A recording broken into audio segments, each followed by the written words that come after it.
5 different methods for making chocolate mousse. How do their textures actually differ? Hi everyone, welcome to May's Kitchen. Many of you know that there are numerous ways to make mousse. Some classic examples like mousse based on cream anglaise, mousse with a bump mixture base, or mousse with a meringue base. Today we are going to compare 5 different ways to make chocolate mousse, examine their levels of difficulty, their final texture, and how well they adapt to freezing. If you are interested, please like and save this video. Let's get started. The first method is cream anglaise based chocolate mousse. This time we will use 57.9% chocolate in all 5 methods. The recipe comes from Ferrandi Paris Chocolate Bible. The main steps are to make basic cream anglaise, then pour it over the chocolate. After the chocolate melts, cool it to about 30 degrees Celsius. Then mix with the cream, whipped to medium peaks. Pour into mousse cups and refrigerate overnight. The second method is an Italian bump mixture-based chocolate mousse, also from Ferrandi. This method requires making a bump mixture base. Cook sugar syrup to about 125 degrees Celsius, then pour it into the beaten eggs. Cook to room temperature. This is the bump mixture base. Melt the chocolate and butter, cool, then mix with the whipped cream.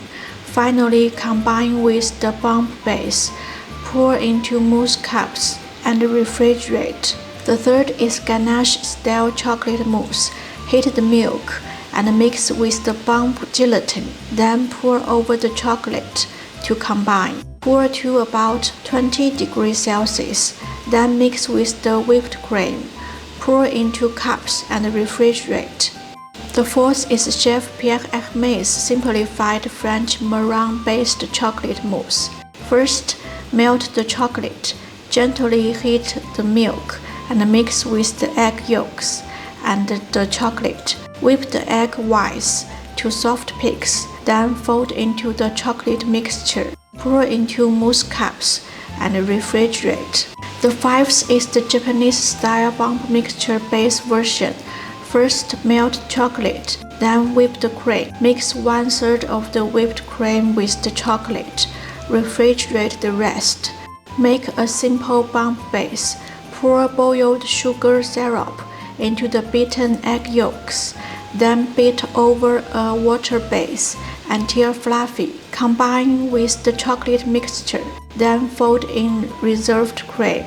Pour into mousse cups and refrigerate. Now let's compare the difficulty levels. Clearly, the most challenging is the method 2 because it requires cooking sugar syrup to over 120 degrees Celsius. Next is method 5, which also requires sugar syrup. Then comes method 1. Method 4 is relatively simple, and the method 3 is the simplest.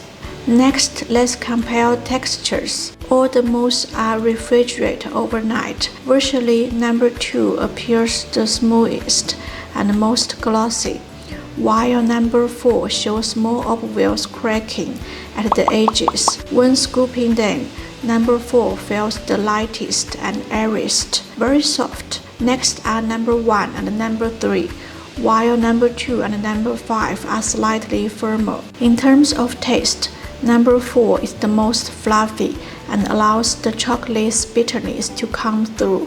Next are number 1 and 3. For thickness, number 2 ranks first, followed by number 5, though both are slightly firmer. Finally, the freezer test. I made extra batches 4 days in advance, then froze them, then defrosted them in the refrigerator overnight, and then compare them to the batches that were only refrigerated. Virtually, batch number 4 clearly dried out, more on surface, while others showed little change. In tasting, number 4's texture changed most noticeably, about 20% drier and harder. Number 1 and 5 showed almost no difference, while number 4 and 3 dried out slightly. I have summarized this comparison in a table for your reference. To summarize, if I was running a shop, I would choose method 1 and 5 because it's relatively simple and adapt well to freezing.